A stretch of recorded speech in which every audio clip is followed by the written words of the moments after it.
I want us today to talk about the empty tomb. The more I study the New Testament, the more I see that the emphasis in the New Testament is over the fact that Jesus died, He was raised, and He's now Lord of lords and King of kings. We tend to preach about redemptions, and we should, and sanctification, and we should, because that's the emphasis a lot of times in the epistles of Paul. But if you begin thinking about the proclamation of the gospel, it all has to do with the empty tomb. Now, I'm not going to ask you to do this, but if I were to ask everyone who is here who believes in the resurrection to raise your hand, I think it'd be 100% of individuals doing that. I may ask you to do that mentally a little bit later in this lesson once we talk about what does it really, really mean to believe in the resurrection. Jesus came into the coast of Caesarea Philippi and He asked His disciples, that's what our text said, who do men say that I am? You see, that's the decision they had to face. It's a decision people in the first century had to face. And you and I are going to have to face that same decision. Who is this man Jesus? Jesus of Nazareth. We know a lot about Him. We know far more about Him than those in the first century knew about Him, because we know the totality of His life, and yet when He was there, He had not lived all of His life. Let me talk to you about the implications of this text and the very question and the very comments that we have made. We need to understand that Jesus is a man of history.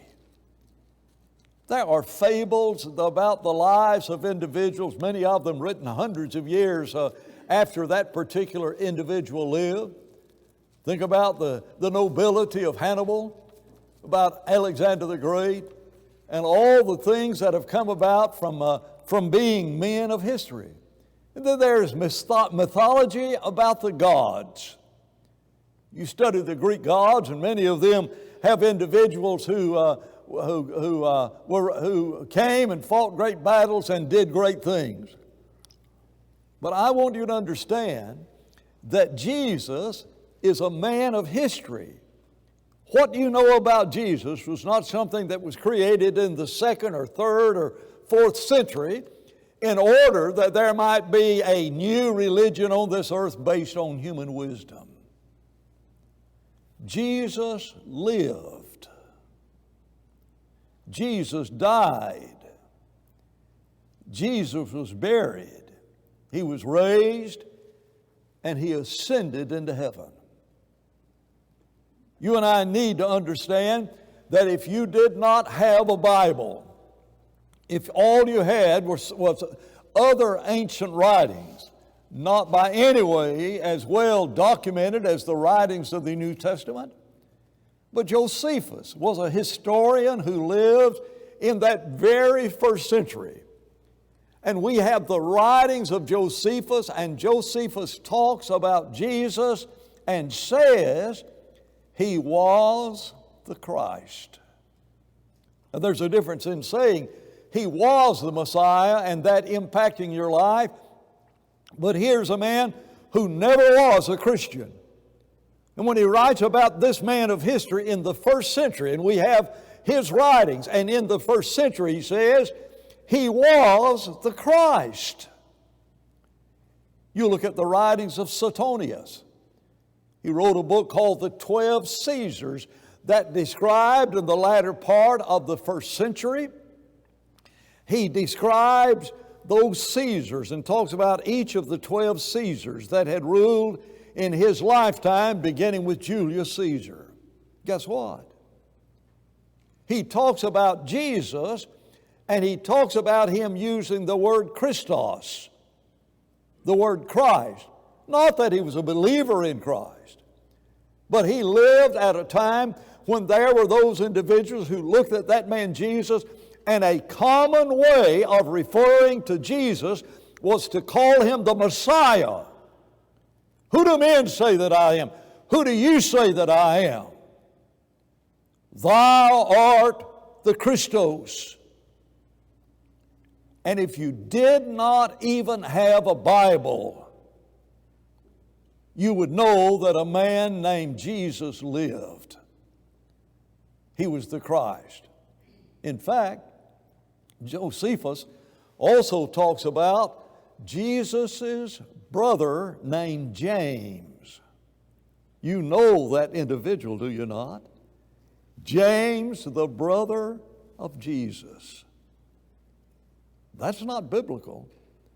That is secular writings talking about the very fact that Jesus is a man of history.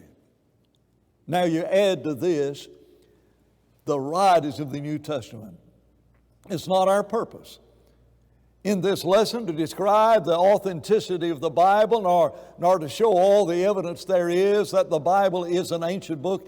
It is what it claimed to be. But there were eyewitnesses. And the apostles on the day of Pentecost says, and we were eyewitnesses. We saw him.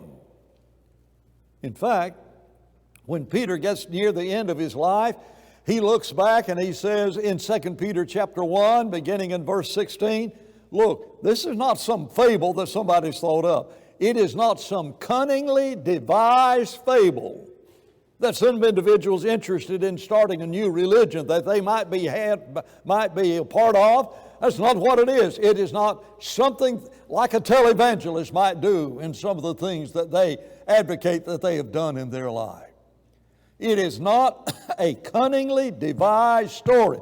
We were eyewitnesses, and then Peter said, and we were with him in the Holy Mount at the Transfiguration.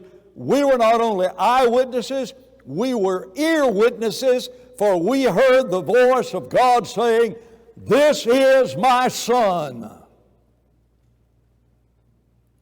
Jesus lived, and he thereby has become the central character of history.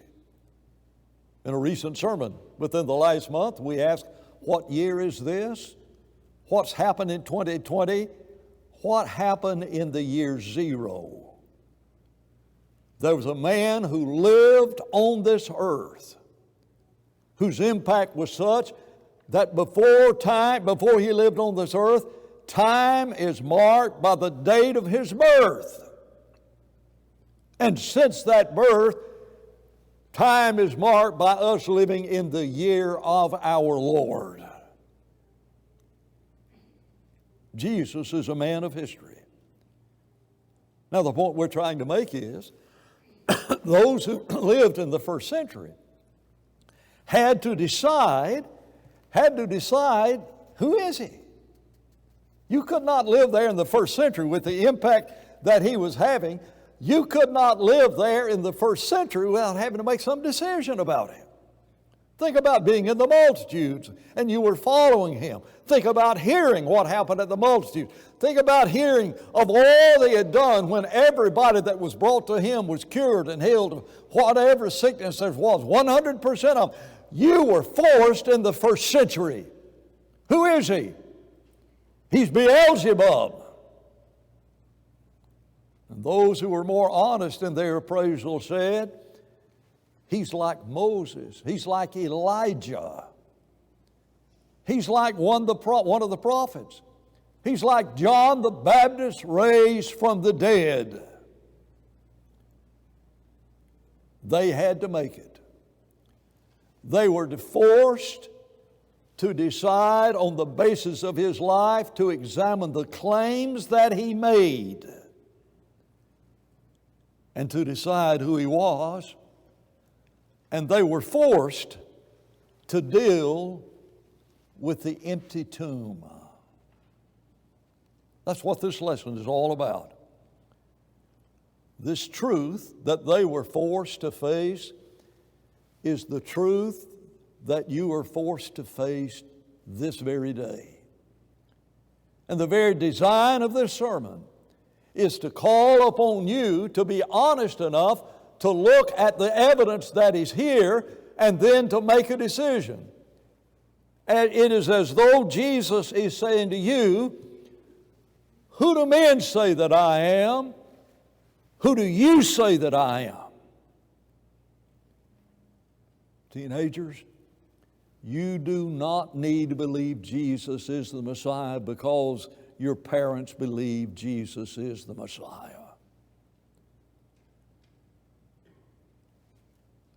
It's your own decision.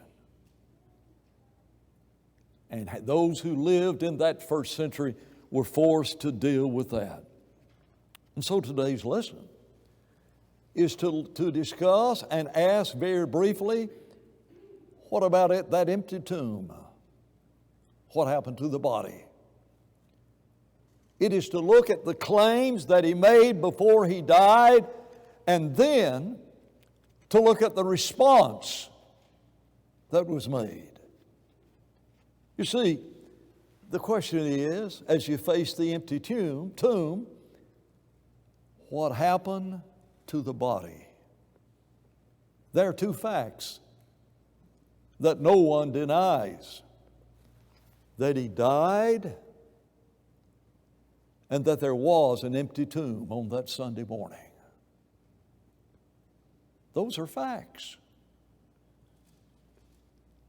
You look at those facts, then you need to understand that you've got to face the question, where is his body? Now, there's a rumor in the first century. Matthew chapter 28 told about the officials who did everything they could to keep there being any talk of his resurrection. He had talked about it, he had prophesied it, and so after he died, Matthew 28, they went to the officials and said, let's put guards outside that tomb. Why? Because he said he was going to be raised, and we do not want anybody breaking in that tomb. And so they were given permission to put guards outside the tomb. When the resurrection came about, do you know what the rumor was? The rumor was his disciples came. That's what Matthew 28 says. But the truth behind all of that is, in Matthew 28, they were given money. They were not just given money, they were given large sums of money. You know what's wrong with their testimony? What were you doing when the disciples came? We were asleep. You see anything wrong with that testimony? How'd you like to be a lawyer in the court? How would you like to have that individual sitting in the witness chair, and you were what? And you were doing what at the time? Yes. And what happened? Well, there were some men that came. Who were those men? We saw them, and we know that it was, you saw them? That's not the answer. You see, the Jewish leaders tried to cover up his resurrection. What happened to his body? Some say the Jews came and stole his body before the disciples could. They could easily have got away around those guards that were there. They would have had that authority. And they could have said, let us take the body. What's wrong with that claim? Are you aware that the whole preaching of the New Testament in synagogues all over the New Testament world was Jesus died and he was buried, and the Jews rose up in anger in every place. All they had to do was, we stole the body and he's buried under that oak tree. The very fact that they could not produce a body, even if they had stolen the body. And by the way, there is zero evidence other than in the imagination of some atheist. When he's forced to face this empty tomb and says, well, I know what happened to his body. The Jews came and took his body so the disciples could not steal it. And other atheists have tried to deal with the empty tomb by saying grave robbers came. And there are the treasures, the ancient treasures in the pyramids. Think about King Tut and all of his riches. It's a rather interesting thing that in New Zealand, when the Polynesians were there, they buried the most prized possession that an individual had with the body. You go to a funeral of a Maori in New Zealand. The first time I ever saw it, I looked down in the grave. There is the casket made of polished wood that was there, and laying right on top of that casket was a real nice watch. I thought, somebody's dropped a watch in this. I didn't know you bury the most prized possession. When a child was buried, they buried his bicycle. They'd lower the body in the grave and then put the bicycle in there. One funeral that I went to with what I described as probably the laziest man I've ever known on this earth, when I was at his funeral, when they came to put in his prized possession, they buried a mattress with him.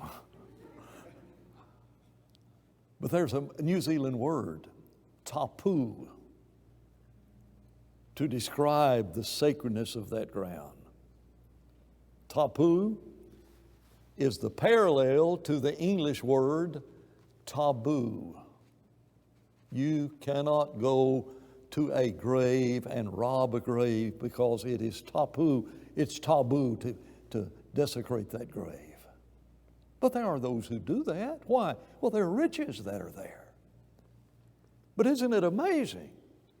Isn't it amazing that those who came to get the treasures, the grave robbers, they took the body?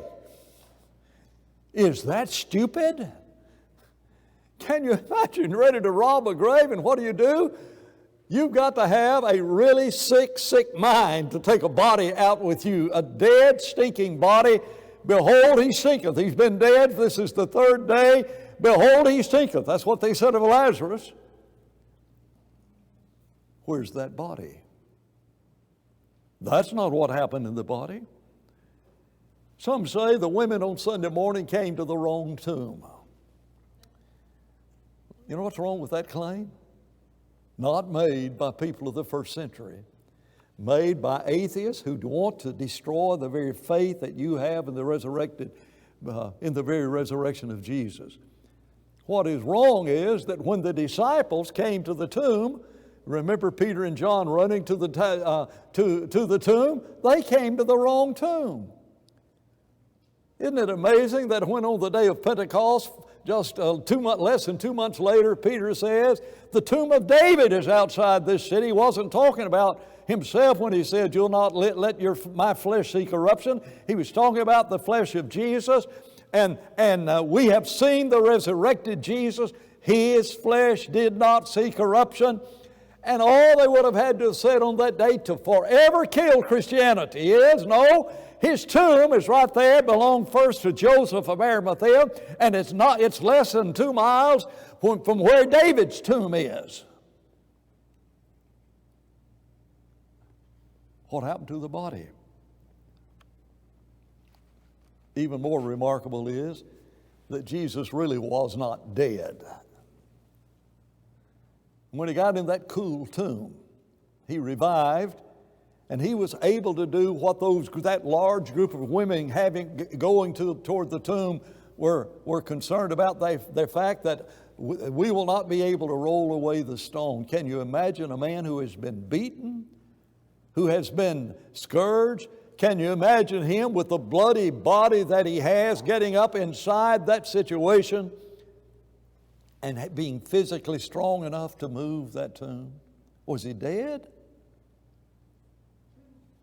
The Romans who crucified Jesus were sent to say, is he really dead? And they looked at his body and they certified he was dead because they would not break the bones of his legs like they did of the others who were not dead. And isn't it amazing that if he was not dead, that as they were embalming his body and wrapping it in all of that clothing, isn't it amazing that not one time did anybody check his temperature to see if he was alive? You know why? He's dead. Some say Some say. I want you to understand there are no some says that answer the question, what happened to the body? He was buried and the tomb was emptied. There is no question that answers, where's his body? Other than the fact God must have been behind this. Do you believe in the resurrection? Now, as we continue, let's take a moment and look at the claims that he made as to who he was. He spoke with authority. He did not say, as was common of the Jewish rabbis, behold, the rabbis think. At the end of the Sermon on the Mount, after he had said, you have heard that it hath been said, and quoted the inspired scriptures of the Old Testament. You think those things were inspired of God? You think they did not have authority over mankind? Every time, over and over in that sermon, he said, you've heard that it has been said, but I say unto you. Luke 4:32 said he taught them as one who had authority, because he did.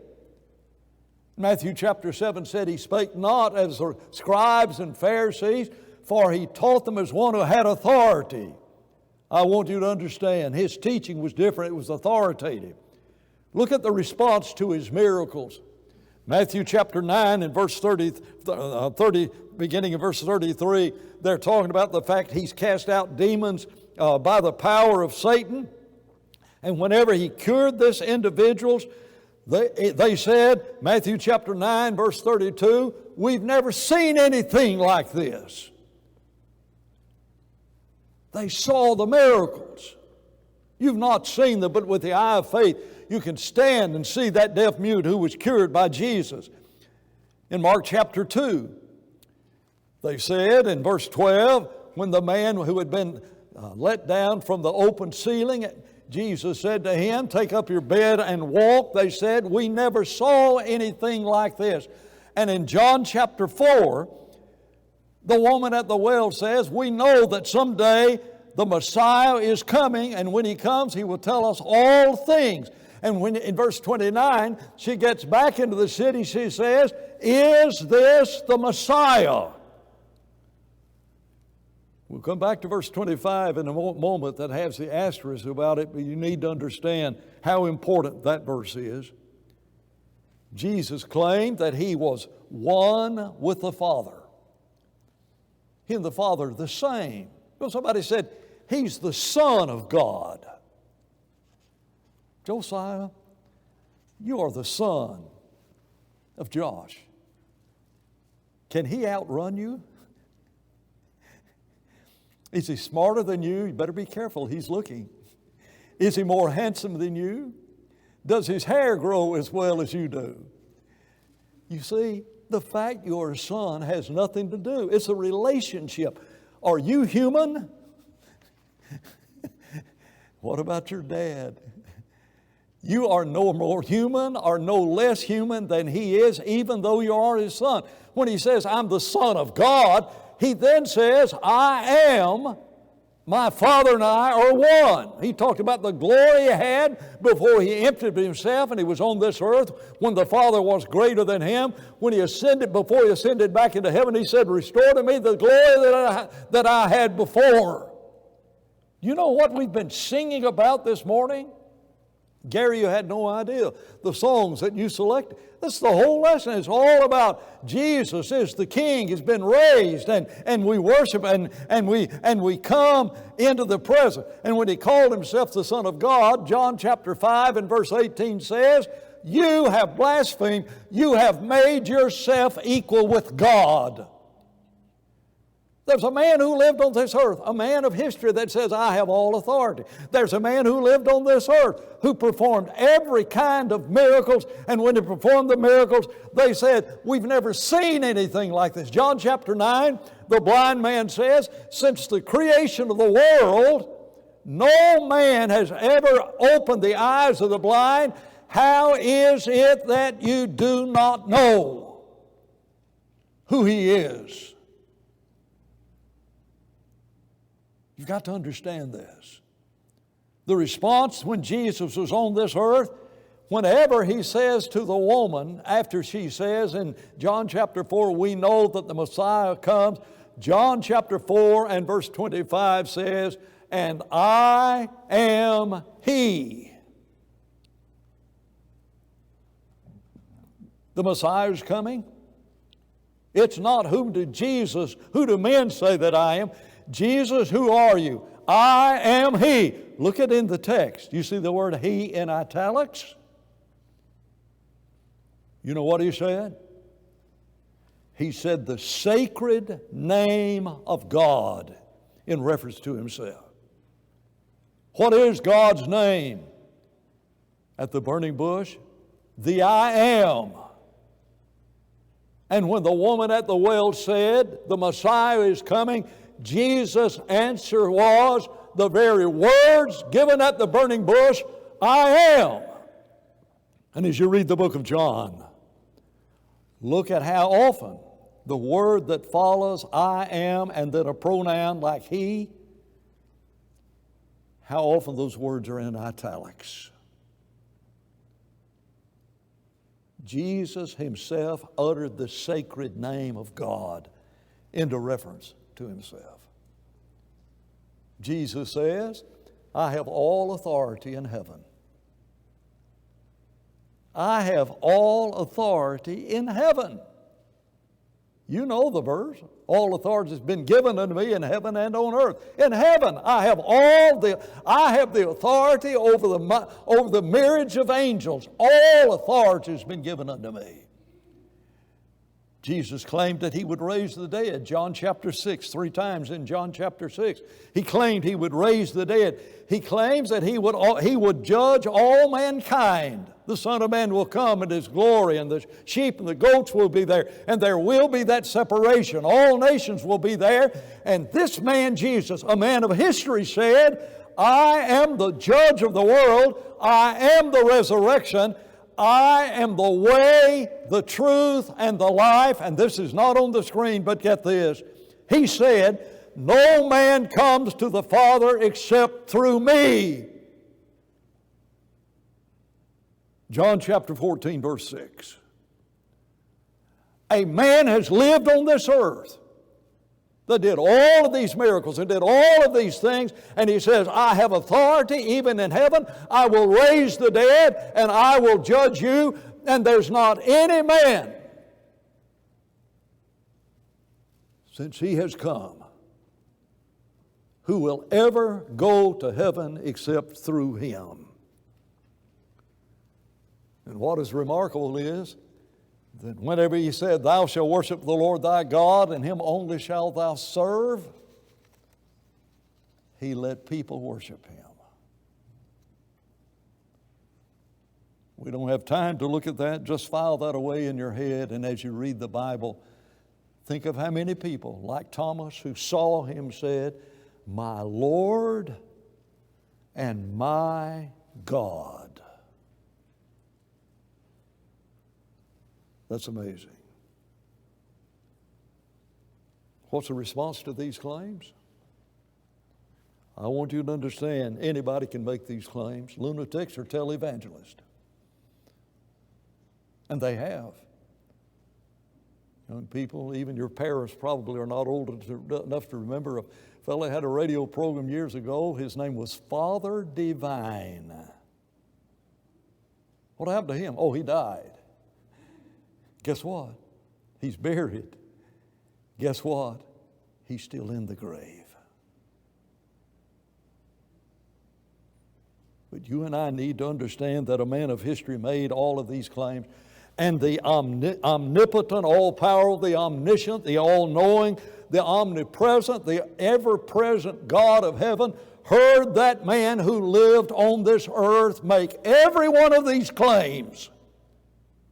Every word that men speak, they'll give an account thereof in the day of judgment. All things are open and naked before the eyes of Him that with whom we have to do. And when this man of history was on this earth, and he's saying, I am deity, I am the Son of God, I'm equal with God. The God of heaven saw that, and do you know what the response is?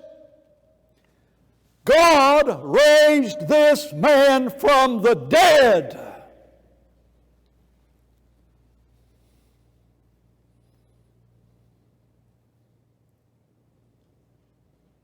Let that sink in.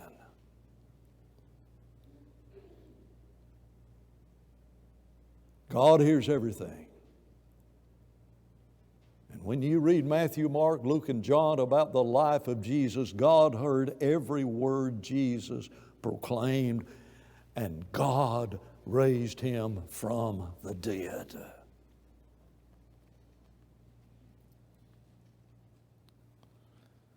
That's one response. We know God's response. What is yours? Like those in the first century, you must decide. You must decide. If you're honest, you can live in a fairy tale world that's made up of atheism and the exaltation of the will of man above the will of God. You can live in that world and never face the facts. But if you're honest, face the facts. The empty tomb says you will be raised from the dead. The empty tomb says you must obey the one who has all authority. The empty tomb says you will give an account. And the empty tomb says not only should every knee bow before Him and confess His name, the Scriptures say that on that day every person who has ever lived will acknowledge who He claimed to be. They will bow their knees and acknowledge that He's what He claimed to be.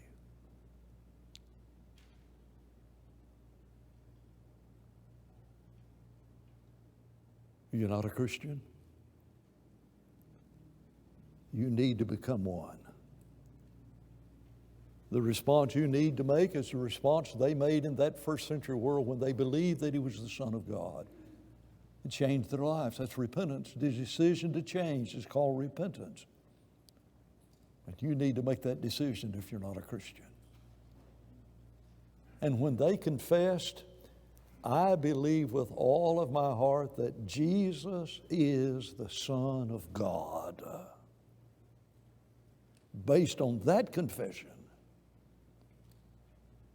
they were baptized. Because that is what He who has all authority commands all men everywhere to do. Are you a faithful Christian?